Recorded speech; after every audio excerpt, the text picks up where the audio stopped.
Hi guys, and welcome to this video. Today we're going to talk about recognizing and reporting abuse. Now, while this isn't a fun topic to talk about, it is incredibly important. In 2014, the Canadian Medical Association identified that over a third of Canadian adults had suffered from some form of child abuse. In Huron County alone, we have 15,000 children and youth.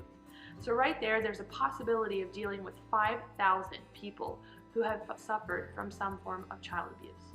Now, before we get to how to handle reporting and disclosures, we're going to talk about the signs of physical abuse. Now remember, signs are just signs. They're not necessarily 100% indicator that a child is being abused. However, we would prefer that you would over-report rather than under-report.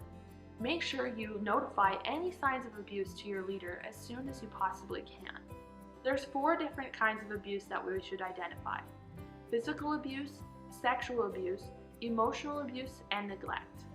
Some signs of physical abuse include unusual or consistent bruising, unusual or constant injuries, and rejection of physical touch. Some signs of sexual abuse include curiosity about sexuality, rejection of physical touch, rejection of specific genders and authorities, and knowing too much for their age. Some signs of emotional abuse include lashing out emotionally, rejection of compliments or affirmation, lack of self-confidence, or the need to impress. Signs of neglect can include constant hunger, bad hygiene, and over-thankfulness when providing simple things for basic needs. Now let's talk about handling disclosures. Remember, even though the child is trusting you in confidence, this affects their safety and well-being. It's important that you report these disclosures as soon as possible. But first, let's talk about how you handle them. Make sure if a child is trusting you with this kind of important information, you thank and affirm them. It's a big deal that they're telling you this stuff. Obviously, they've built some sort of relationship of trust with you, and so for them to tell you that is still a big deal. Make sure you thank them and affirm them, but don't ask more questions. Make sure you get as accurate of information as possible, but do not push for more information than they are willing to give you. Now let's talk about reporting disclosures and signs of abuse. Make sure you know who you're supposed to report to. Report to the highest authority within your ministry area that you can.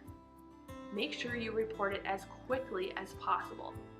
The less amount of time that passes between the disclosure and the reporting of disclosure means that we have more accurate information. If it comes down to it, the amount of time that passes can be very important in court cases and police documents. Make sure that you respect the child. Don't share more information than they shared with you, and don't make judgment calls.